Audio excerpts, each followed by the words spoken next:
Thank you, Congresswoman. Question to you. Regarding tax policy, going forward, what ought to be the national priorities regarding taxes? Would it be better for Americans to tinker with the current code or to adopt an entirely new approach? 2 minutes.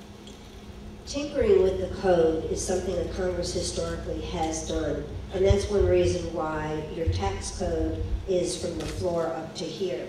That's the reason why we have to all hire an accountant to do our taxes. We need to have tax simplification, and to have that tax simplification as soon as possible. Nobody likes paying their taxes, but paying taxes and keeping the government running is something that most people realize has to be done. They just don't want to pay more than their fair share of taxes. Right now, the way the system is, because we have taken so many people and put them in the 10% bracket, the top 5% of wage earners in this country are paying over 50, actually 60% of all the taxes today.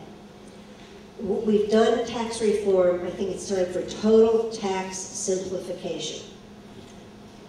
Thank you. 1 minute, Mr. Russell.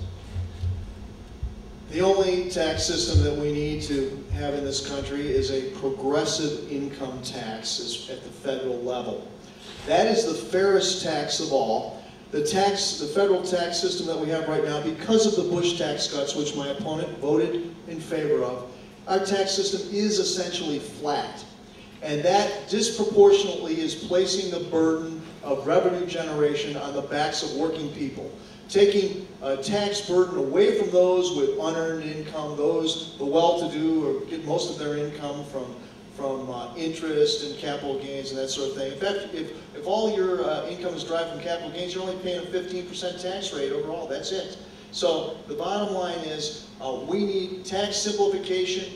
I think that's a buzzword for the fair tax, flat tax, national sales tax, moving the burden of taxation onto the backs of working people. The well-to-do have had it good enough, and I'm sure there's far more we could talk about here, but that is what my position is, and it's fair for most of the people who work for a living. 30 seconds, Congresswoman. Sounds like class warfare to me. I don't know, any other way to put it. You're pitting people against each other. And remember, we have lowered the tax rate.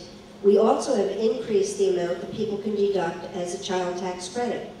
And because we've lowered taxes, people want lower taxes. Because we've lowered taxes, it's amazing that more money has actually come into the Department of Revenue, into the federal government. Because we lowered taxes, it created jobs, therefore more people are working. 30 seconds, Mr. Russell. In this district, more people, the people that are working, if you go out and talk to people working at Walmart, they're working 2 and 3 jobs apiece. Americans work more than any other country on earth except for South Korea.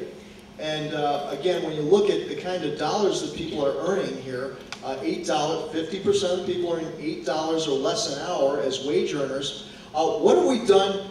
One of the biggest problems we recently looked at this, and one of the problems is that people are very concerned about is that wages have not kept up with the cost of living, and we get to this insurance issue that I have a plan for, and she writes one for big business.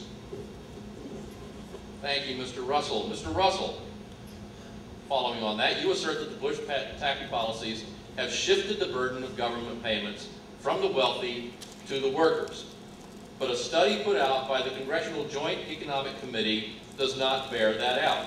The top 50% of income earners pay 96.5% of federal income taxes, while the lower 50% pay just 3.5%.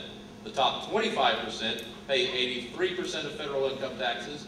The top 10% pay 65.8%, and those are the folks who have an adjusted gross income of about $95,000 or higher.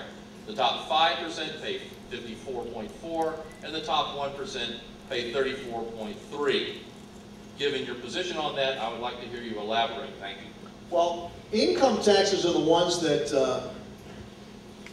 my opponent's party like to talk about. But everyone pays taxes, including those who don't earn enough to pay income taxes. Stamps are taxes. You pay taxes at the gas pump. You pay taxes on everything you buy, sales taxes. And there are taxes that are part of, you're paying a portion of property taxes when you rent. So it is disingenuous to say that the total burden of taxation, just because we're talking about one kind of tax, income tax, that the wealthy are overburdened. If you look at the economics on this and you know, we look at how the well-to-do have done, it is in fact class warfare. It is class warfare that is being waged on working people. Remember, if you look at other statistics on income levels, the middle class is shrinking into the ranks of the poor.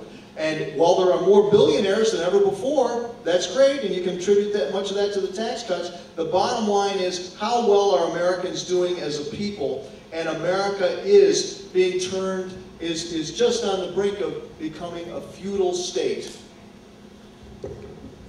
Congresswoman, 1 minute.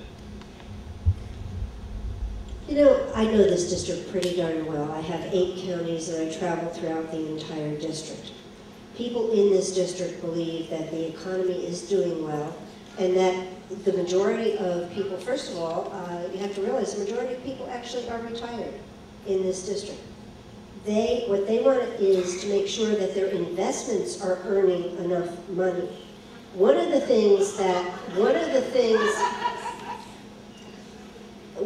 I see a bunch of rude friends. One of the things that the people want to make sure of is that when they go to invest, that the capital gains are not extremely high as they were. Yes, we cut capital gains, and you know what that means? That means that more money comes into the Treasury, and B, more people will take that money and invest it, whether they're investing it in a second home or perhaps a rental home. That's what happens when you cut taxes. People have more money in their pockets, and they're happier. And when you have more money in your pocket, you spend your money at whatever service or good that you want to have. Mr. Russell, 30 seconds. Okay, well, all the retirees are not exactly living off their investments. A lot of people are living off their Social Security and barely getting by.